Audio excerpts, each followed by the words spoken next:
미국에 본부를 두고 있는 기독교 여론조사 업체가 있어요. 바나라는 곳에서 26개국 2만 5천 명에 가까운 청소년들에게 여러분은 예수님에 대해서 어떻게 생각하고 있습니까? 설문조사를 하였습니다.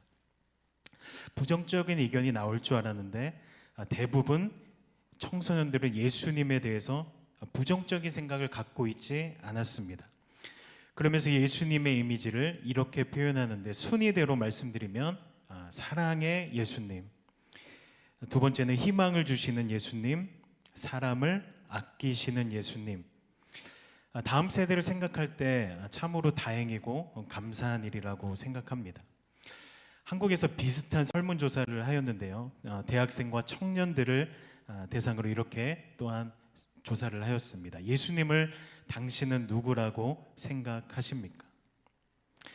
답변을 한 다수의 청년들이 나의 아픔을 위로하고 공감해 주시는 분이라고 대답했고, 그 다음에는 사랑과 평화를 가르치는 의인으로, 또 약자의 편에 섰던 사회 혁명가로, 또 도덕적인 선한 스승이라는 답변을 내놓기도 하였습니다.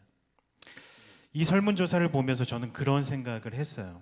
많은 사람들이 예수님의 이러한 이미지들을 원하는구나. 사랑의 예수님, 위로하시는 예수님, 평화의 예수님을 원한다는 것을 깨달았어요. 저는 이러한 예수님의 이미지를, 예수님의 성품을 우리가 묵상하고 충분히 누려야 된다고 믿습니다. 그런데 설문조사를 보다가 한 가지 문구가 들어왔습니다. 개신교를 믿는 한국 청년들 사이에서 최근 수년간 예수님의 이미지는 과거에 공의롭고 심판하시는 분에서 나의 아픔을 위로하고 공감해 주시는 분으로 크게 변화하였습니다. 왜 이미지가 변화됐을까 생각해 보니 우리의 삶의 질은 풍요로워졌어요. 좋아졌습니다. 먹을 것 있고 입을 것 있고 다 있습니다. 그런데 세상이 워낙 각박하니까, 사회적으로 정서적으로 어려운 시대니까 기독교 청년들이 이러한 예수님의 이미지를 원하는구나 생각된 것이요, 시대의 흐름에 따라서 자신이 원하는 예수님에 대한 이미지가 이런 식으로 변하는구나 생각한 것입니다. 제가 무슨 말씀을 드리고 싶은 거냐면, 저는 예수님에 대한 그 이미지, 예수님의 성품에 대해서 우리는 균형을 이루어야 된다고 믿습니다. 사랑과 평화의 예수님을 강조하는 것 좋아요. 근데 너무 지나치게 이것만 강조해서도 안 됩니다. 또한 마찬가지로 예수님을 공의와 심판의 이미지로만 지나치게 묵상해서도 안 된다는 것이죠. 우리는 균형을 잡아야 된다는 것이에요. 그래서 바울은 로마서 11장 22절에서 이렇게 말했습니다. 그러므로 하나님의 인자하심과 준엄하심을 생각해 보십시오. 이 두 가지 균형을 여러분은 잡으셔야 됩니다 말씀한 겁니다. 하나님의 인자하심, 즉 하나님의 사랑, 그리고 준엄하심, 즉 하나님의 공의 안에서 신앙을 잘 세워 나가야 된다고 말씀하고 있는 것입니다. 무엇입니까? 하나님의 사랑만 강조함으로 우리는 아무렇게나 살아도 괜찮아, 내가 구원받았잖아, 나의 모든 연약함을 다 이해해 주실 거야 라고 말하며 죄의 삶을 타협해서도 안 되고요, 동시에 하나님의 공의만을 강조함으로 그 하나님께서 우리를 향한 용납과 사랑, 은혜에 반응하지 못하는 신자가 되어서도 안 된다는 것이에요. 그러므로 우리는 이 두 가지 예수님의 성품, 이 이미지에 대해서 바른 균형을 갖고 신앙생활을 잘 해나가야 될 것입니다. 그렇다면 오늘 본문에서 말하고 있는 예수님의 이미지는 무엇일까? 2절의 시작과 3절의 후반 그리고 4절의 끝부분을 보십시오. 이 복음은 그의 아들을 두고 하신 말씀입니다. 그는 곧 우리 주 예수 그리스도이십니다. 복음, 즉 좋은 소식은 누구세요? 하나님의 아들이신 예수 그리스도 자체가 복음이라는 것이에요. 그러면서 예수님이 어떤 분이신지에 대해서는 3절과 4절에서 자세하게 풀어서 고백하고 있는 것이죠. 저는 이 고백이 중요한 이유는 3절과 4절 안에 담긴 이 예수님에 대한 고백이 바울이 독창적으로 쓴 것이 아니라 초대교회에 이미 널리 퍼져 있었던 초기 기독교 공동체의 신앙 고백이었습니다. 우리가 사도신경을 고백하는 것처럼, 우리가 이 자리에 나와서 공개적으로 우리의 신앙을 고백하는 것처럼 초대교인들도 이 고백을, 이 3절과 4절의 고백을, 예수님에 대한 신앙 고백을 이렇게 올려드렸다는 것이죠. 그러므로 초대교회 성도가 되었다고 한번 생각해 보시면서 우리 3절과 4절을 신앙 고백 한번 해보겠습니다. 시작. 이 아들은 육신으로는 다윗의 후손으로 태어나셨으며 성령으로는 죽은 사람들 가운데서 부활하심으로 나타내신 권능으로 하나님의 아들로 확정되신 분이십니다. 그는 곧 우리 주 예수 그리스도이십니다. 먼저 3절을 보십시오. 이 아들은 육신으로는 다윗의 후손으로 태어났으며, 저는 이 짧은 구절 안에 여러분들이 발견할 수 있는 감동이 있었으면 좋겠어요. 여러분, 예수님께서 육신으로 오셨다고 말씀해요.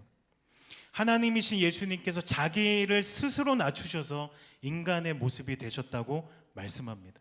이것을 자세하게 푸른 게 빌립보서 2장 6절에서 7절이죠. 그는 하나님의 모습을 지니셨으나 하나님과 동등함을 당연하게 생각하지 않으시고 오히려 자기를 비워서 종의 모습을 취하시고 어떻게 되셨다고요?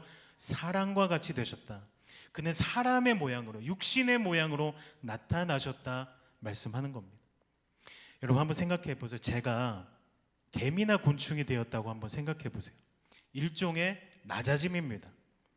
근데 여러분, 이것은 피조물이 더 낮은 단계의 피조물이 되는 것에 불과해요. 근데 하나님이 인간이 된다는 것은, 이 성육신의 사건은 말이 안 된다는 이야기입니다. 어떻게 신이 인간이 될 수 있고 그 신이 인간 손에 의해 죽임을 당할 수 있는가? 여러분, 이런 것 말하는 종교가 있나요? 다른 종교에서는 상상할 수 없는 사건이에요. 여러분, 다른 종교에서는 신을 이렇게 묘사하지도 않고 신을 사람의 차원으로 끌어내린다는 발상 자체가 굉장히 모욕스러운 행동입니다.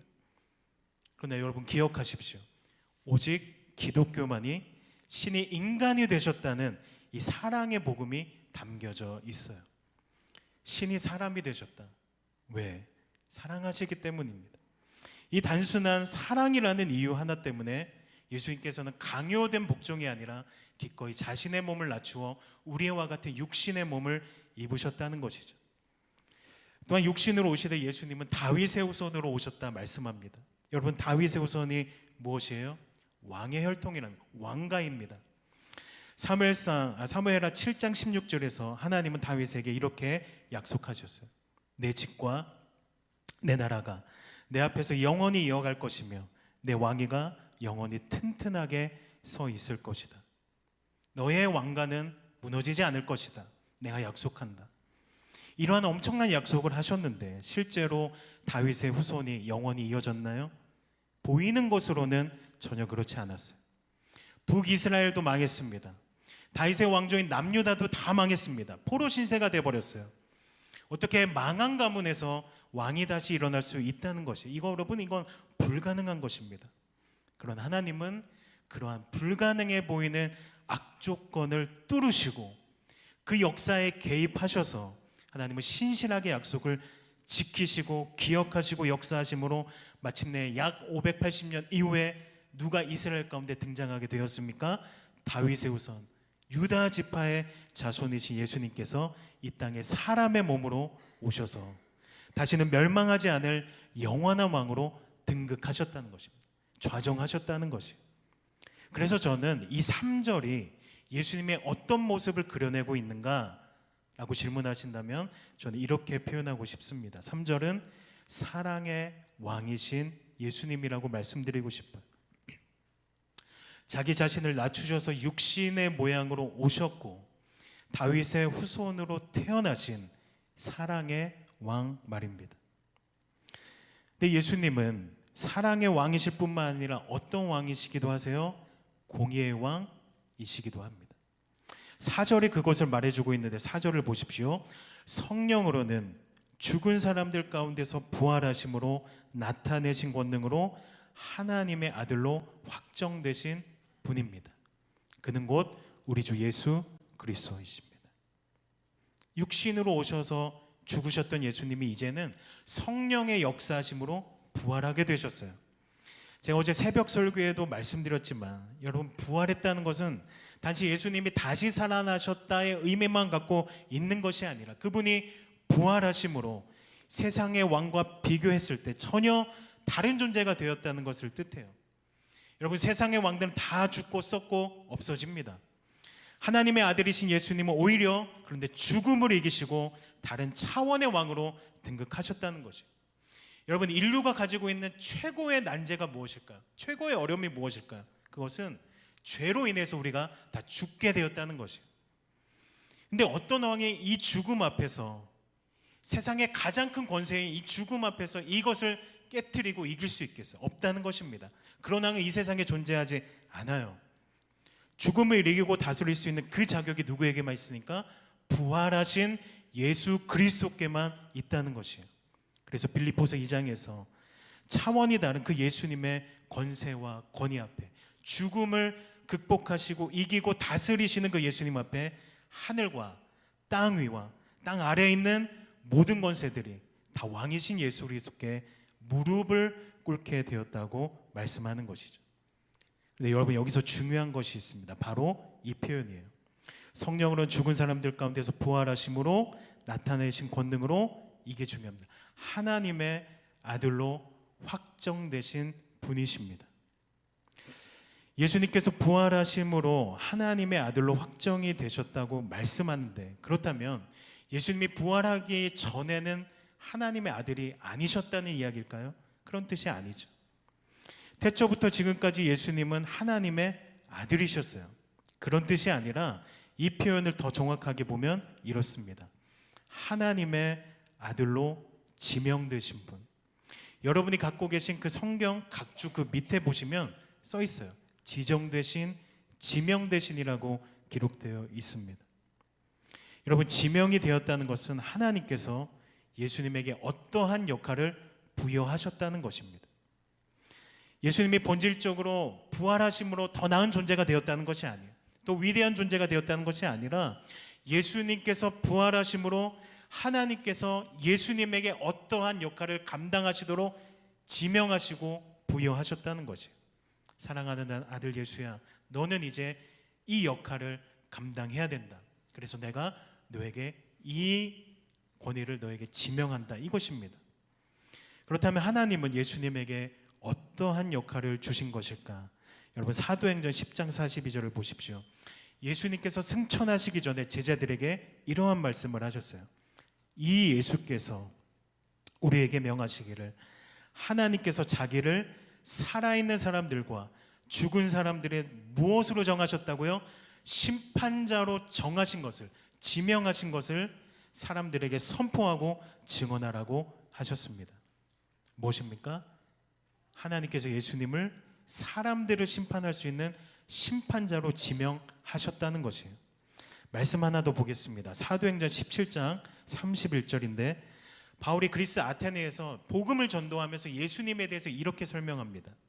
하나님께서는 정의로 온 세상을 심판하실 그날을 정해 놓으셨습니다. 그리고 하나님을 위해서 심판의 일을 맡으실 분도 뽑아 지명해 놓으셨습니다. 하나님께서는 그분을, 예수님을 다시 살리심으로써, 부활하심으로써 앞으로 일어날, 마지막 날에 일어날 그 심판을 모든 사람 앞에서 증명해 보이셨다, 이렇게 말씀하고 있습니다. 예수님께서 부활하심으로 모든 사람에게 예수님이 유일한 심판자가 될 자격이 있음을 부활로서 증명했다는 것이에요. 그래서 하나님께서 예수님을 다시 살리심으로써 온 세상과 온 나라와 온 사람들을 심판할 자격을, 즉 심판자의 역할을 예수님에게 부여하셨다는 것이죠. 그래서 우리는 4절을 이렇게 표현할 수 있습니다. 공의의 왕, 심판의 왕이신 예수님. 여러분, 3절과 4절 안에 사랑의 예수님과 심판의 예수님이 다 들어가 있습니다. 그래서 저는 이 시간 성도님들에게 묻고 싶습니다. 성도님들께 예수님은 어떠한 존재이십니까? 예수님은 성도님들에게 어떠한 분이십니까?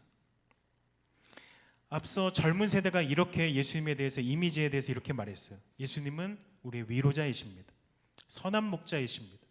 좋은 친구시고 상담가이세요. 다 성경에 나와 있는 맞는 말이에요. 그러나 저는 오늘 이 시대가 회복해야 될 예수님에 대한 한 가지 이미지가 있는데 저는 바로 왕이라고 믿습니다. 왜냐하면 초대교회가 이것을 고백했고 또한 오늘 우리가 예수님에 대해 어떻게 신앙 고백을 할 것인가에 대해서 점검할 수 있는 기준이 3절과 4절에 나타나 있기 때문이죠. 여러분 정말로 예수님을 왕으로 고백하십니까? 아니면 예수님을 그냥 좋은 친구, 위로자, 상담가 정도로 고백하고 계십니까? 저는 이 믿음이, 이 고백이 다시 한번 우리 가운데 회복되어질 수 있기를 정말로 축복합니다. 예수님은 여러분 왕이세요. 그렇다면 예수님이 왕이시고 그 왕이신 예수님께 우리가 드려야 될 마땅한 반응은 무엇일까? 5절에 그것이 기록되어 있는데 5절을 우리 함께 읽겠습니다. 시작.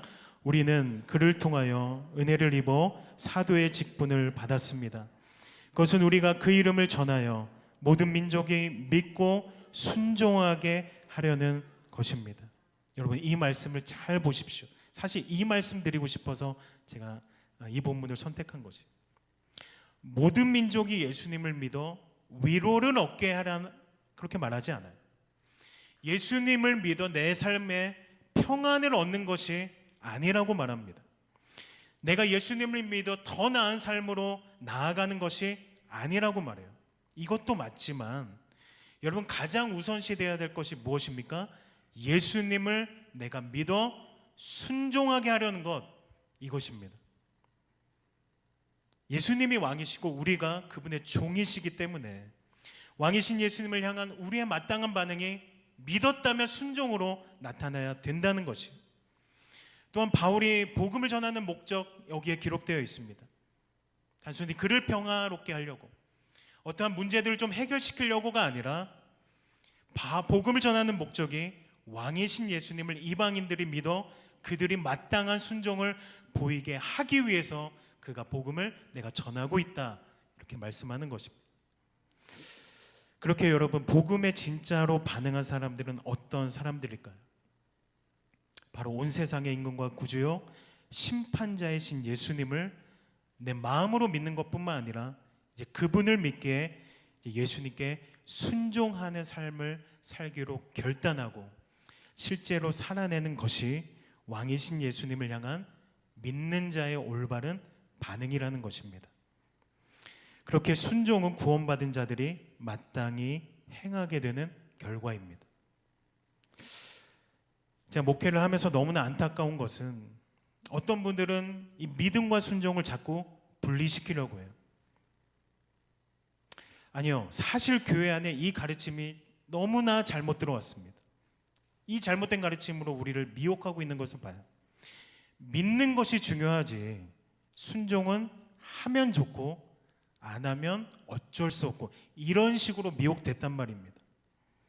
저는 이러한 미혹이, 잘못된 생각이 성도와 교회가 가진 힘을 좀 무너뜨렸다고 진단합니다.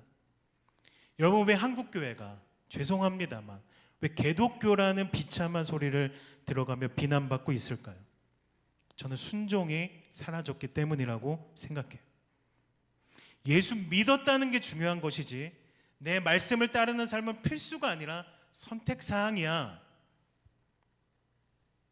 이 아니란 생각이 교회를 병들게 했다고 저는 진단합니다. 순종하지 않아도 괜찮아, 하면 좋고 라는 잘못된 생각이 그리스도인답지 못한 명목사게 신자로 만들어내게 된 것이에요. 어떤 분이 이렇게 말씀하실지 모르겠어요. 목사님, 너무 행위에 초점을 맞춘 것이 아닙니까? 믿음보다 행위가 강조되고 있는 것 아니에요? 나쁜 주장 아니에요? 아니요, 전혀 그렇지 않습니다. 말씀을 다시 보십시오. 모든 민족이 믿고 순종하게 하려는 것입니다. 내가 순종했으니까, 내가 하나님께 어떠한 행위를 보이니까 하나님이 그 믿음을 인정해서 나를 구원시켰다 얘기하는 것이 아니라, 여러분 믿고 전에 다른 것들이 나옵니까?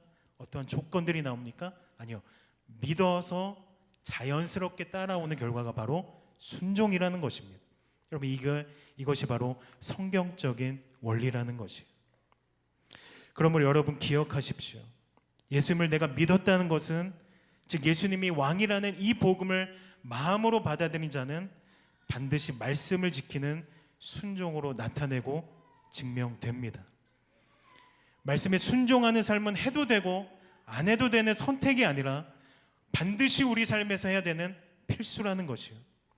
믿어 순종하는 것. 그래서 예수님께서 이것에 대해서 분명히 경고하셨죠. 마태복음 7장 21절. 나더러 주님 주님 하는 사람이라고 해서 다 하늘나라에 들어가는 것이 아니다. 하늘에 계신 내 아버지의 뜻을 행하는 사람이라야만 그가 들어갈 수 있다. 정말로 그 사람이 예수님을 왕으로 모셔들었다면 단지 주여 주여 하는 신앙 고백만 하지 않는 것, 그럴 수 없다는 것이에요. 내가 주여 주여 했다면 그 신앙 고백에 하나님의 뜻을 행하여 세워나가는 자가 반드시 된다는 것입니다. 그래서 로마서 말씀 전체가 믿음은 곧 순종이라는 주제를 갖고 있어요. 5절에서 보았듯이 모든 민족이 믿고 순종하게 하려는 것입니다 라는 말씀이 1장에 있고 16장 26절에서 모든 민족이 믿어 순종하게 하시려고 말씀해요. 믿어 순종하게 된다. 곧 믿음은 곧 순종이다라는 이 주제가 로마서 1장, 16장 앞과 뒤를 감싸고 있는 것이에요. 즉 로마서는 어떻게 복음이 한 사람에게 들어와서 그가 왕이신 예수님을 믿고 어떻게 순종할 수 있는지에 대한 내용으로 가득 채워져 있는 성경이 바로 로마서입니다. 제가 나중에 이 로마서 시리즈, 특별히 순종 시리즈를 통해서 이것을 더 자세히 드러낼 시간이 있을 것이에요. 그러므로 사랑하는 여러분, 이 시간 다시 한번 예수님이 누구이신지를 마음에 새기며 고백하도록 하겠습니다. 예수님이 위로자, 선한 목자, 상담자, 좋은 친구 다 맞습니다. 그러나 우리 안에 가장 먼저 고백되어지고 회복되어질 고백이 무엇입니까? 예수님은 왕이십니다라는 고백입니다. 우리 한번 좀 고백했으면 좋겠어요. 예수님은 왕이십니다. 시작. 예수님은 왕이십니다. 이게 이 시대에 저는 회복해야 될 예수님에 대한 이미지라고 믿어요. 사랑의 예수님, 너무나 친절하고 좋으신 예수님이죠. 그러나 동시에 여러분 기억하십시오. 예수님은 두려워해야 될 공의와 심판의 왕이기도 하십니다. 여기서 두려움은 나를 압박하고 잘못을 저지르면 벌을 주시고 지옥에 떨어져라 하는 그런 종류의 두려움이 아니라 여러분 그분 존재 자체에 대한 두려움이에요. 그분이 왕이시라는 것이. 그분이 왕이시기 때문에 내가 그분을 함부로 할 수 없는 것입니다. 내가 그분을 함부로 이야기할 수 없는 것입니다. 내가 함부로 신앙생활 할 수 없는 것이에요. 왜냐? 그분이 왕이시기 때문에. 그분이 왕이시기 때문에 온 세상을 심판하시며 다스리실 분이기 때문에 내가 그 권위로 인해 두려워하는 것입니다. 존경하는 것이에요. 사랑하는 것입니다. 내가 그분의 권위를 인정하며 예수님께 엎드려 입을 맞추는 것이에요. 어제 설교가 그랬어요.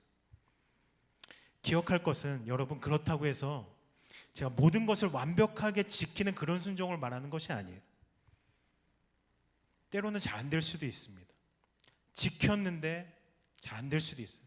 이것 때문에 낙담할 수도 있고 쓰러질 수도 있어요. 그럼에도 불구하고 진짜 신앙인들은 왕이신 하나님의 명령, 이 말씀에 내가 기꺼이 지키어 반응하는 이 몸부림과 애씀과 그 중심을 예수님께 계속해서 드린다는 것입니다. 이것이 바로 크리스찬의 삶의 원리입니다. 그분이 왕이시기 때문에 왕의 명령을 내가 가볍게 여기지 않고 내가 순종하겠나이다. 믿어 순종하게 하나니. 그래서 6절은 이렇게 권면하는 것이죠. 여러분들도 그들 가운데 들어있어서 예수 그리스도의 부르심을 받은 사람이 되었습니다. 쉽게 말하면 이것입니다. 여러분들도 우리도 여러분 존재 전체도 이방 사람이기 때문에 5절에서 말하는 왕이신 예수님을 믿어 순종하는 것, 이게 부르심입니다. 이 부르심에 우리도 반응해야 된다는 것입니다. 이 부르심이 우리에게 왔다는 것이죠. 그러므로 이 시간 우리의 고백을 좀 다시 한번 점검해 보고 싶습니다. 예수님의 많은 성품과 이미지들을 고백하기 전에 여러분 예수님은 왕이십니다. 이것을 먼저 고백할 수 있는 저와 여러분들이 되길 정말로 축복합니다. 이게 전제되어 있어야 그분의 다양한 성품들을 우리가 누릴 수 있는 것이에요. 여러분, 그분을 두려워함으로 그 권위 앞에 서 계십시오. 그리고 그분을 섬기며 찬양하며 그분께 순종함으로 왕이심을 인정하고 내 삶의 주인이라는 것을 잊지 마시고 삶으로 드러낼 수 있는 저와 여러분들이 되길 축복합니다. 바라기는 이를 기억하며 주님 다시 오실 때까지 왕이신 예수님께 순종함으로 이 믿음의 길을 잘 걸어갈 수 있는 저와 여러분들 모두 될 수 있기를 예수님의 이름으로 간절히 축원드립니다. 아멘.